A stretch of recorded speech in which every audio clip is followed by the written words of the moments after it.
بسم اللہ الرحمن الرحیم۔ السلام علیکم، welcome back to knowledge point. آج کی اس ویڈیو میں ہم ڈسکس کریں گے history of Pakistan. History of Pakistan میں ہمارا جو ٹاپک ہوگا وہ ہم ڈسکس کریں گے 1947 سے لے کے 1959 تک جو بھی ہمارے پاکستان کے بننے کے بعد امپورٹنٹ ایونٹس ہوئے ہیں، ان ایونٹس کے بارے میں ہم ڈسکس کریں گے، اور ان ایونٹس کے ریلیٹڈ جو بھی امپورٹنٹ MCQs ہوں گے اس کے بارے میں ڈسکس کریں گے۔ تو سب سے پہلے ہمارے پاس جو پہلا کوسچن ہے تو وہ ہے پاکستان کے پہلے گورنر جنرل کون تھا؟ پاکستان بننے کے بعد جو سب سے پہلا گورنر جنرل تھا ہمارے پاس وہ تھے قائد اعظم محمد علی جناح، اور قائد اعظم محمد علی جناح کے بعد 3 اور گورنر جنرل بنے، جن میں دوسرے تھے خواجہ نظام الدین، اس کے بعد تھے غلام محمد، اور اس کے بعد تھے آخری سکندر مرزا۔ پاکستان کا پہلا وزیر اعظم تھا لیاقت علی خان، اور پاکستان کی پہلی دستور ساز اسمبلی کا اجلاس ہوا تھا 10 اگست 1947 کو۔ پاکستان کی جو پہلے دستور ساز اسمبلی کے صدر تھے وہ تھے قائد اعظم محمد علی جناح۔ قیام پاکستان کے وقت قائد اعظم کے نزدیک سب سے اہم مسئلہ تھا کہ مہاجرین کی آبادکاری کیسے کی جائے۔ مہاجرین کی آبادکاری کے لیے قائد اعظم نے کون سا فنڈ قائم کیا؟ مہاجرین کی آبادکاری کے لیے جو قائد اعظم نے ایک ریلیف فنڈ قائم کیا تھا، جس کے اندر لوگوں نے عطیات دیے اور بڑھ چڑھ کر حصہ لیا مہاجرین کی امداد کے لیے۔ پاکستان کا قومی پرچم کس نے تیار کیا؟ پاکستان کا جو قومی پرچم ہے وہ سید امیر الدین کدوائی نے تیار کیا، اور قومی پرچم کی منظوری ہوئی 11 اگست 1947 کو۔ پاکستان کا پہلا سکہ کب جاری کیا گیا؟ پاکستان کا جو پہلا سکہ ہے وہ 1948 کو جاری ہوا، اور سکہ جو تھا وہ نکل کی دھات کا تھا، اور برینڈلے نے اس کو ڈیزائن کیا تھا۔ قائد اعظم نے اسٹیٹ بینک کا افتتاح کب کیا؟ 1 جولائی 1948 کو قائد اعظم نے اسٹیٹ بینک آف پاکستان کا افتتاح کیا۔ ریاست جموں کشمیر کے آخری مہاراجہ ہری سنگھ نے ریاست جموں کا الحاق بھارت سے کیا، اور ریاست جموں کشمیر میں بھارت کی افواج قابض ہو گئی۔ یہ سب واقعہ ہوا 27 اکتوبر 1947 کو، اور اس واقعے کے نتیجے میں پاکستان اور بھارت کے درمیان جنگ چھڑ گئی۔ پاکستان اور بھارت کے مابین لائن آف کنٹرول کی جنگ بندی کی حد قرار دیا گیا، اور پاکستان بھارت جنگ 1947 اقوام متحدہ کی ثالثی پر بند ہوئی۔ جو کشمیر کی وجہ سے پاکستان اور بھارت کے درمیان جو جنگ ہوئی تھی اس کو ختم کیا گیا، اور جہاں پہ وہ جنگ ختم ہوئی اس کو لائن آف کنٹرول کا نام دیا گیا، اور اس کو یہ سب واقعہ 1 جنوری 1949 کو ہوا۔ حکومت آزاد کشمیر نے اپنا دارالحکومت مظفر آباد کو قرار دیا 8 فروری 1949 کو۔ 8 فروری 1949 کو حکومت کشمیر نے مظفر آباد کو اپنا دارالحکومت قرار دیا۔ قرارداد مقاصد منظور ہوئی 12 مارچ 1949 کو۔ موسیقار احمد غلام علی چھانگلہ نے پاکستان کے قومی ترانے کی حیثیت سے پہلی بار قومی دھن مرتب کی 21 اگست 1949 کو۔ 21 اگست 1949 کو پاکستان کے قومی ترانے کی دھن مرتب ہوئی، جس کو پاکستان کے ریڈیو پاکستان پر نشر کیا گیا، اور اس دھن میں صرف آلات موسیقی کے ساز تھے، جبکہ الفاظ موجود یا تحریر موجود نہیں تھی۔ اردو زبان کو پاکستان کی قومی زبان قرار دیا گیا 25 فروری 1948 کو۔ ہمارے پاس ہے گورنر جنرل پاکستان محمد علی جناح نے کراچی کو پاکستان کا مستقل دارالحکومت قرار دیا 9 فروری 1948 کو۔ پاکستان پوسٹ نے پاکستان کا پہلا ڈاک ٹکٹ جاری کیا 9 جولائی 1948 کو۔ 9 جولائی 1948 کو پاکستان ڈاک کا پہلا ٹکٹ جاری کیا گیا۔ قائد اعظم محمد علی جناح 11 ستمبر 1948 کو انتقال کر گئے کراچی میں، اور ان کے انتقال کے بعد خواجہ نظام الدین نے بحیثیت گورنر جنرل پاکستان کے حلف لیا، جو کہ پاکستان کے دوسرے گورنر جنرل تھے۔ پاکستان نے عوامی جمہوریہ چین کو تسلیم کر لیا 4 جنوری 1950 میں۔ پاکستان نے عوامی جمہوریہ چین کو تسلیم کر لیا، اور اسی سے پاکستان چین دوستی کا آغاز ہوا۔ مشرقی پاکستان میں ہندوؤں اور مسلمانوں کے درمیان فروری اور مارچ 1950 میں فسادات شروع ہوئے۔ دلی میں لیاقت نہرو معاہدے پر دستخط ہوئے، جس کے تحت پاکستان اور بھارت کے مابین تقسیم ہند کے دوران پیش آنے والے معاملات کو حل کرنا تھا۔ پاکستان کے وزیر اعظم لیاقت علی خان اور انڈیا کے وزیر اعظم جواہر لال نہرو نے ایک معاہدے پر دستخط کیے، جو کہ 8 اپریل 1950 کو ہوا، اور جس کا مقصد یہ تھا کہ تقسیم کے دوران جو بھی معاملات ہوئے ہیں پاکستان یا انڈیا میں، ان کو حل کرنا تھا۔ جامعہ کراچی کا قیام عمل میں آیا 11 مئی 1951 کو۔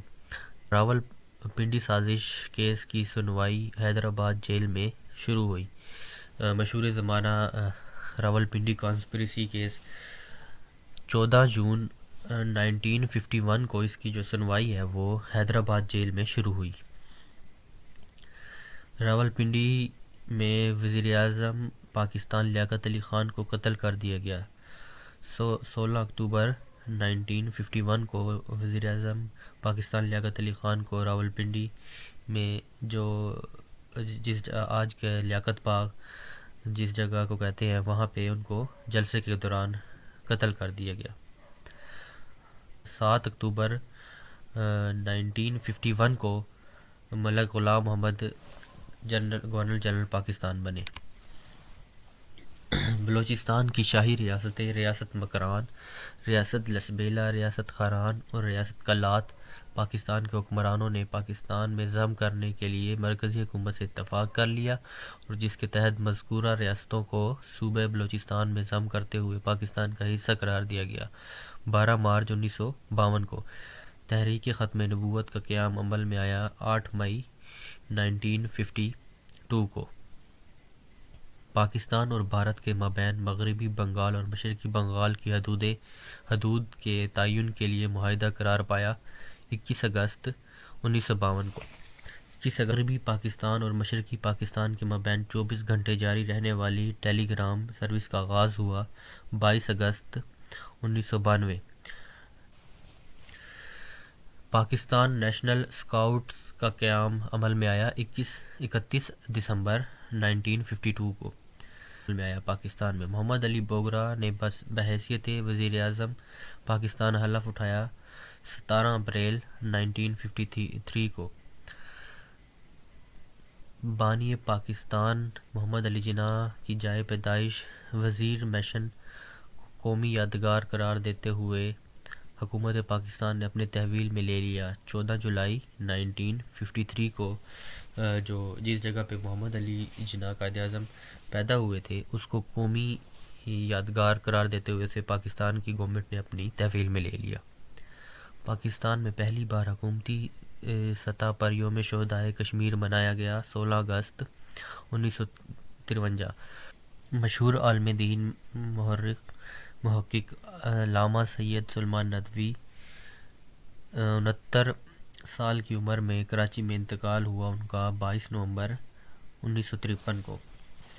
شاہ سعودیہ عرب سعود بن عبدالعزیز آل سعود سرکاری دورے پر کراچی پہنچے۔ 14 اپریل 1954 کو میجر جنرل اسکندر مرزا مشرقی پاکستان کے گورنر مقرر ہوئے۔ 30 مئی 1954 کو بیگم رانا لیاقت علی نیدرلینڈ میں بطور پاکستانی سفیر مقرر کی گئی۔ 10 جون 1954 کو گورنر جنرل پاکستان نے افتخار حسین خان مودوٹ کو گورنر سندھ مقرر کیا 21 جون 1954 کو، اور انہوں نے 24 جون کو حلف اٹھایا۔ اٹلی میں اس سے تعلق رکھنے والے کوہ پیما اردیتو دیسوئی نے پاکستان کی بلند ترین چوٹی کیٹو کو سر کیا۔ 31 جولائی 1954 کو انہوں نے کیٹو کو سر کیا۔ گورنر جنرل پاکستان ملک غلام محمد نے حفیظ جلندری کے لکھے ہوئے گانے کو منظور کرتے ہوئے اسے بطور قومی ترانہ قرار دیا۔ 7 اگست 1954 کو پاکستان کا قومی ترانہ منظور ہوا۔ حفیظ جلندری کا لکھا ہوا ترانہ پہلی بار ریڈیو پاکستان پر نشر کیا گیا 13 اگست 1954 کو۔ دستور ساز اسمبلی نے اردو اور بنگالی زبان کو بیک وقت قومی زبان قرار دیا 21 ستمبر 1954 کو۔ وزیر خارجہ Pakistan Muhammad Zafar Ullah Khan international court of justice کے رکن بنے 7 اکتوبر 1954 کو۔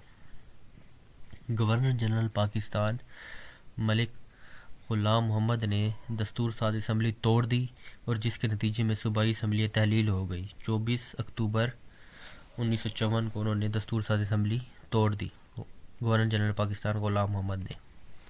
سرحد صوبے نے اسمبلی کی قرارداد منظور کر لی 22 نومبر 1954 کو، اور پنجاب نے بھی اس صوبائی اسمبلی نے بھی 1 یونٹ کی قرارداد منظور کر لی 25 نومبر 1954 کو۔ پاکستان انٹرنیشنل ایئر لائنز کا قیام عمل میں آیا 1 جنوری 1955 کو۔ افسانہ نگار مصنف سعادت حسین منٹو لاہور میں انتقال ہوا ان کا 18 جنوری 1955 کو۔ کوٹری براج کا افتتاح ہوا 15 مارچ 1955 کو۔ پاکستان کی بانڈنگ کانفرنس انڈونیشیا میں شرکت کی پاکستان نے 18 اپریل سے 24 اپریل 1955 تک۔ محمد علی بوگرا نے وزارت عظمیٰ سے استعفیٰ دے دیا 7 اگست 1955 کو، اور چودھری محمد علی وزیر اعظم پاکستان بن گئے۔ چودھری محمد علی نے بحیثیت وزیر اعظم پاکستان کا حلف اٹھایا 10 اگست 1955 کو۔ پاکستان کی دستور ساز اسمبلی نے یہ قرار دیا کہ ملک میں وفاقی طرز حکومت ہوگی اور پاکستان کا نیا نام اسلامی جمہوریہ پاکستان رکھا جائے گا۔ 21 فروری 1956 کو آئین پاکستان نفاذ العمل ہوا، جس کے تحت اسکندر مرزا پاکستان کے صدر بن گئے۔ 23 مارچ 1956 کو آئین پاکستان نافذ عمل ہوا، اور اس کے نتیجے میں جو گورنر جنرل تھے اسکندر مرزا وہ صدر پاکستان بن گئے۔ حسین شہید سہروردی نے بحیثیت وزیر اعظم پاکستان حلف اٹھایا 12 ستمبر 1956 کو۔ صدر پاکستان اسکندر مرزا نے گڈو بیراج کی سنگ بنیاد رکھا 2 فروری 1957 سے۔ پاکستان اسکندر مرزا نے کراچی میں اسٹیٹ بینک آف پاکستان کی نئی عمارت کی سنگ بنیاد رکھا 8 مارچ 1957 کو۔ اسماعیلیہ فرقے کے پیشوا اور آل انڈیا مسلم لیگ کے بانی آغا خان سوم انتقال کر گئے 11 جولائی 1957 کو ان کا انتقال ہوا۔ مولانا عبدالحمید بھاشانی نے سیاسی جماعت نیشنل عوامی پارٹی کی بنیاد رکھی 24 جولائی 1957 کو۔ ملک فیروز خان نون نے بحیثیت وزیر اعظم پاکستان حلف اٹھایا 16 دسمبر 1957 کو۔ تحریک پاکستان کے رہنما سردار عبدالرب نشتر کراچی میں انتقال ہوا ان کا 14 فروری 1958 کو۔ مشرقی پاکستان میں صدارتی طرز کی حکومت قائم ہوئی 25 جون 1958 کو۔ پاکستان کی فلمی نگار ایوارڈز منعقد ہوئے 17 جولائی 1958 کو۔ پاکستان میں پہلا مارشل لا نافذ العمل میں آیا 7 اکتوبر 1958 کو، اور جس کے نتیجے میں general Ayub Khan chief administrator of law بن گئے۔ جنرل ایوب خان نے وزیر اعظم پاکستان کی حیثیت سے حلف اٹھایا 24 اکتوبر 1958 کو۔ جنرل ایوب خان نے صدر پاکستان اسکندر مرزا کو مستعفی ہونے پر آمادہ کر لیا اور خود صدر پاکستان بن گئے 27 اکتوبر 1958 کو۔ معزول صدر پاکستان اسکندر مرزا جلا وطنی کے اختیار کرتے ہوئے پاکستان سے ہجرت کر گئے 2 نومبر 1958 کو۔ مارشل لا کے احکامات کے مطابق پراڈا کے قانون تشکیل دیا گیا، اور جس کے مطابق سیاستدانوں کو نااہل قرار دینا تھا 21 مارچ 1959 کو یہ قانون پاس ہوا۔ حکومت پاکستان نے اخبارات کے لائسنس ضبط کرتے ہوئے ان کی اشاعت پر پابندی عائد کر دی 18 اپریل 1959 کو۔ شکریہ خانم کو پاکستان کی پہلی خاتون پائلٹ بننے کا اعزاز حاصل ہوا 12 جولائی 1959 کو۔ حکومت پاکستان نے اسلامک ریسرچ انسٹیٹیوٹ کا قیام کا اعلان کیا 16 ستمبر 1959 کو۔ صدر پاکستان جنرل ایوب خان کو افواج پاکستان نے فیلڈ مارشل کے عہدے پر ترقی دے دی 27 اکتوبر 1959 کو۔ اسی کے ساتھ آج کی ویڈیو کا اختتام ہوتا ہے۔ شکریہ ہماری ویڈیو دیکھنے کا، اور ہماری آپ سے یہ درخواست ہے کہ پلیز ہمارے چینل کو لائک اور سبسکرائب ضرور کیجیے تاکہ مزید انفارمیٹیو ویڈیوز آپ تک پہنچتی رہیں۔